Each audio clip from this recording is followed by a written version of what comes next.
Assalamualaikum warahmatullahi wabarakatuh. Perkenalkan, nama saya Nana Nuriana, NIM 2019-2020, kelas G semester 3. Kali ini saya akan menjelaskan tentang perseroan terbatas atau sering disebut dengan PT. Nah, sebelum itu kita harus mengenal apa sih itu perseroan terbatas. Jadi, istilah perseroan terbatas yang digunakan saat ini dulu dikenal dengan istilah NV. Istilah perseroan terbatas terbagi dari dua kata, yaitu perseroan dan terbatas. Perseroan sendiri merujuk pada modal PT yang terdiri dari saham-saham, sedangkan terbatas merujuk pada tanggung jawab pemegang saham. Dasar pemikiran bahwa modal PT berasal dari saham-saham dicantumkan pada ketentuan pasal 1 angka 1 UU PT nomor 40 tahun 2007. Yang disebutkan bahwa perseroan terbatas adalah badan hukum yang merupakan persekutuan modal, didirikan berdasarkan perjanjian, melakukan kegiatan usaha dengan modal dasar yang seluruhnya terbagi dalam saham dan memenuhi persyaratan yang ditetapkan dalam undang-undang ini, serta peraturan pelaksanaannya. Penunjukan terbatasnya tanggung jawab pemegang saham dapat kita lihat pada pasal 3 UU PT, yaitu pemegang saham perseroan terbatas bertanggung jawab secara pribadi dan tidak bertanggung jawab atas kerugian perseroan melebihi saham yang dimilikinya. Definisi otentik PT berada di dalam pasal 1 UU PT, yaitu badan hukum yang didirikan berdasarkan perjanjian untuk melakukan kegiatan usaha dengan modal dasar yang seluruhnya terbagi dalam saham.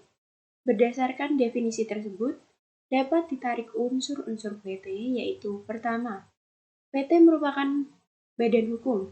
Yang kedua, didirikan berdasarkan perjanjian. Yang ketiga, melakukan kegiatan usaha. Yang keempat, modalnya berasal dari saham. Selanjutnya yaitu ciri-ciri PT. Badan usaha dapat disebut sebagai PT apabila kekayaan sang pemegang saham terpisah dari kekayaan pribadinya. Itu bertujuan untuk membentuk sejumlah dana sebagai jaminan bagi perseroan. Yang kedua, badan usaha dapat disebut sebagai PT apabila pengurus direksi dan komisarisnya yang merupakan satu kesatuan pengurusan dan pengawasan terhadap perseroan tanggung jawabnya terbatas pada tugasnya, yaitu harus sesuai dengan anggaran dasar atau keputusan RUPS. Yang ketiga, adanya persero yang tanggung jawabnya terbatas pada jumlah nominal saham yang dimilikinya. Dan RUPS adalah kekuasaan tertinggi dalam organisasi perseroan yang memiliki kewenangan mengangkat dan memberhentikan komisaris dan direksi. Selanjutnya, syarat-syarat pendirian PT secara formal berdasarkan UU PT. Pertama, didirikan oleh minimal 2 orang atau lebih, dicantumkan pada pasal 7 ayat 1 UU PT. Kedua, dibuat dengan akta notaris yang berbahasa Indonesia, dicantumkan pada pasal 7 ayat 1 UU PT. Ketiga, setiap pendiri harus mengambil bagian atas saham kecuali dalam rangka peleburan perseroan, dicantumkan pada pasal 7 ayat 2 dan ayat 3 UU PT. Keempat, akta pendirian harus disahkan oleh Menteri Hukum dan HAM dan diumumkan dalam Berita Negara Republik Indonesia atau BNRI, disebutkan pada pasal 7 ayat 4 UU PT.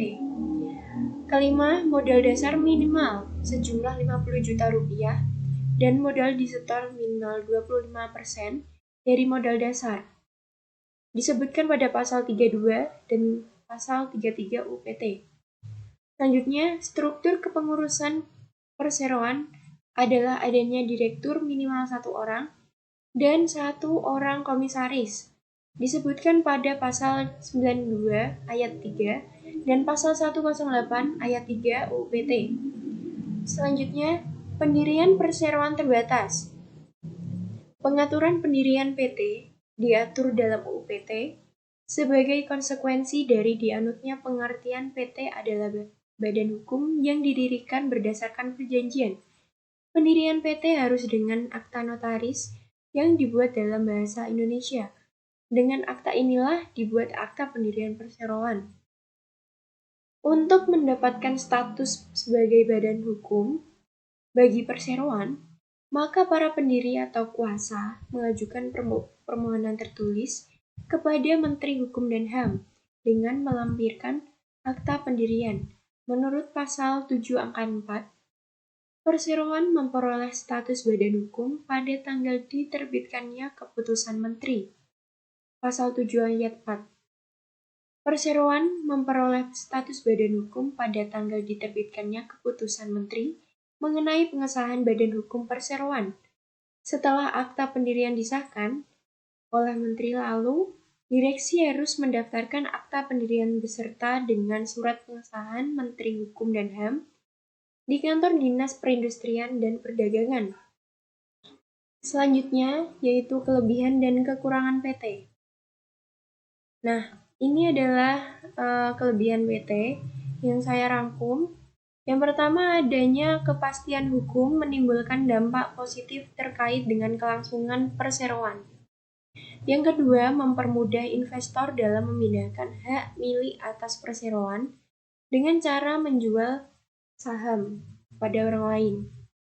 Yang ketiga, dalam memperoleh tambahan modal, PT tergolong mudah karena sistem pengelolaan perseroan yang unik, sehingga lebih mudah untuk memperluas volume usaha. Yang keempat, mengurangi potensi beban para pemegang saham terkait dengan pembayaran hutang, karena tanggung jawab untuk melunasi hutang hanya terbatas pada kekayaan perseroan. Selanjutnya, kelemahan PT.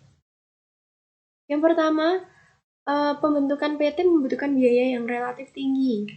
Selain itu, PT tidak dapat atau menjaga rahasia perusahaan, karena segala aktivitas harus dilaporkan kepada pemegang saham dan pihak ketiga.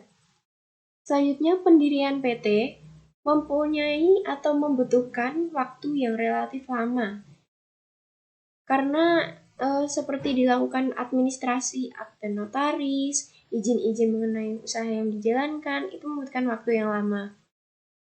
Selanjutnya, banyaknya pajak yang harus dibayar mulai dari pajak perusahaan sampai kepada pajak untuk pemegang saham.